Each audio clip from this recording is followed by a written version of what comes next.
এটা তো সে ইঙ্গিত বলেই দিয়েছে, যেটা হলো একেবারে যেটাকে বলে ভাস্কর্য বা প্রতিকৃতি সেটা। আর এরপরে যেটা আপনার ওই যে ক্যামেরার এটা প্রতিবিম্ব হিসাবে, সেটা নিয়ে আমাদের বড় বড় আলেমদের মধ্যে মতানৈক্য রয়েছে।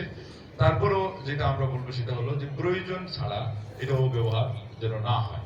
এখানে বিশেষ করে কিছু ডকুমেন্টারি প্রয়োজন আছে, আর আরেকটা হলো যে উৎসাহের প্রয়োজন আছে। উৎসাহের জন্য যদি মনে করেন যে আমরা ছবি না ব্যবহার করে নাম দিলেই হয়, তা আমি মনে করি ভালো, আলহামদুলিল্লাহ, সমস্যা নেই। আর যদি দেখা যায় যে না ছবি দিলে মানুষ উৎসাহ পাবে, ভালো করে চিনবে, ঠিক তদ্রুপ এই ডকুমেন্টারির ভিতরে এটাও পড়ে গেছে যে কোন শেখ এর ছবিটা কি, তার কার কাছ থেকে আমি ইলিম নিতে আমি স্বাচ্ছন্দ্য বোধ করি, বা ওনাকে আমি বহুদিন পর্যন্ত তার কাছে ইলিম নিতে চাই, চিনতে পারছি না। এগুলো কারণে মোটে মোটে হতে পারে। আমার কাছে এতটুকু আর কি, যেটুকু আছে আল্লাহ। আর সেজন্য বললেন কোনো মুশারাকা থাকলে তিনি বলবেন। বারাকাল্লাহু ফীকুম। আসসালামু আলাইকুম। এর সাথে আমি একটু সংযোজন করবো, সেটা হচ্ছে যে বুরহান সামনে আছেন উনি, কিন্তু উনি আসলে এই ঘটনা চাই বলতেছে। তো উনি প্রায় মনে হয় 2 সপ্তাহ আগে যখন এই প্রোগ্রাম হলো আর কি, যে হবে প্রোগ্রাম ইনশাআল্লাহ, কথা পাকা হলো, তো বললেন যে আপনার একটা আপডেট ছবি পাঠিয়ে দেন, বুঝছেন না? তো আমি এখন পর্যন্ত পাঠাইনি, ওনার সামনে বলছি। 2 নম্বর কথা, শুধু তাই নয়, আমি সাইলেন্ট থেকে সাথে সাথে বলেছি ছবি না দিয়ে শুধু নাম দেন, এটা ভালো।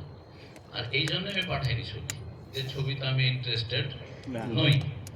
কে হ্যাঁ কেউ পাঠায়নি, তাই উনি পাঠান। কিন্তু এটি নাজায়েজ, এইরকম ক্ষেত্রে প্রয়োজন থাকতে পারে, যেমনটা বললেন, প্রয়োজন থাকলে ঠিক আছে। নাজায়েজ যেটি সর্বসম্মত করবে সেটা হচ্ছে যেগুলো হচ্ছে ভাস্কর্য, যেমন শোলেন বা এই ধরনের যেগুলো। তো এইটাই মানে এই হচ্ছে বাস্তবতা।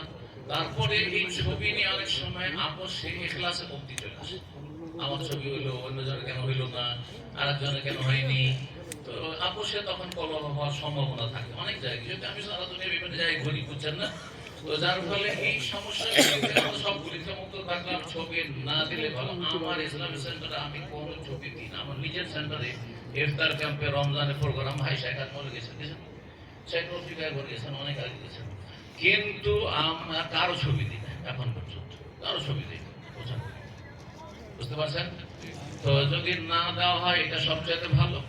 আর যদি দেওয়া হয় তো নাজায়েজ হারাম মনে করবেন না, ফতোয়া দিবেন না। আপনার ফতোয়া আলেমদের জন্য ছেড়ে দিবেন।